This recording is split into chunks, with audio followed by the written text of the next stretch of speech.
financial collapse due to love. The story of one betrayal. After the death of a sick relative who had no children, Emma inherited a small inheritance. That's how it all started.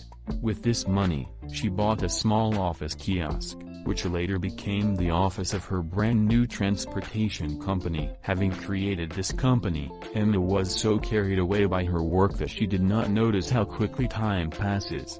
All her friends of the same age have already married, and some have already separated from their husbands.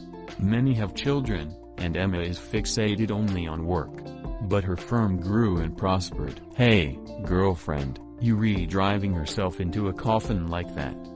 Nina threatened her. That's it, I'll finish the summer plan and go on vacation to the sea in the fall. There I'll rest from business. Emma waved off. But next year she was not destined to go to the sea. At some point, she felt unwell, her lower back became very painful, weakness and thinness appeared. "Girlfriend, are you eating normally there or have you lost everything for nothing?"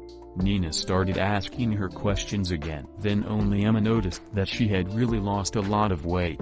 Then she decided to be examined in the hospital, and there she learned her disappointing diagnosis, uterine cancer. Emma was shocked by this news. Well, how is it? After all, she is still young and wants to live, to do a lot for herself, for society. Where is progress? Where is the highly developed medicine? We are the people who conquered space, invented modern medicines and technologies. So why is it so difficult for us to beat some kind of cancer? In fact, all these victories are illusory and do not suffer from such diseases. No doctor, even the best and most educated, can accurately predict how a cancerous tumor will behave in the near future. And the operation does not always lead to success. Emma's illness had not yet gone that far, and her chances of recovery were quite high. By that time, Emma had a personal driver on the staff of the company, a smart young guy named William. He himself was originally from Lithuania, but for some reason, he told everyone that he was a Crimean Tatar. All this was unimportant for Emma because during the operation and rehabilitation he became closer to her mother.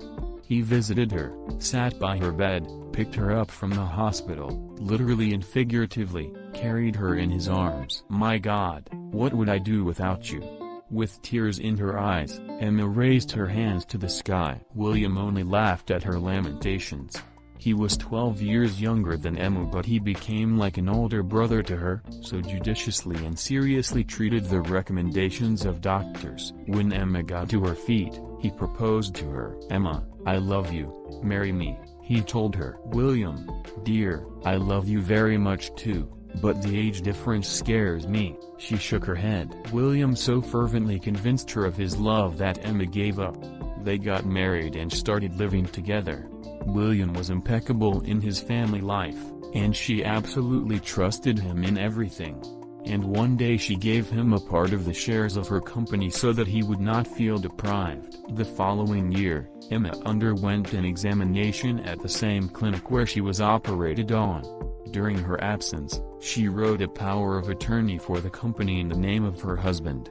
While she was undergoing treatment, William sold the company and fled abroad with the money. Emma had a heart attack right in the hospital as soon as she found out about it. Doctors saved her from death for the second time. She recovered and filed for divorce. "My poor girl," Nina told her after everything that had happened. "Nothing, I will create a new company and maybe even find a new husband." The cheerful Emma smiled. After a while, she really created a new company. However, it was not cargo transportation but a marriage agency.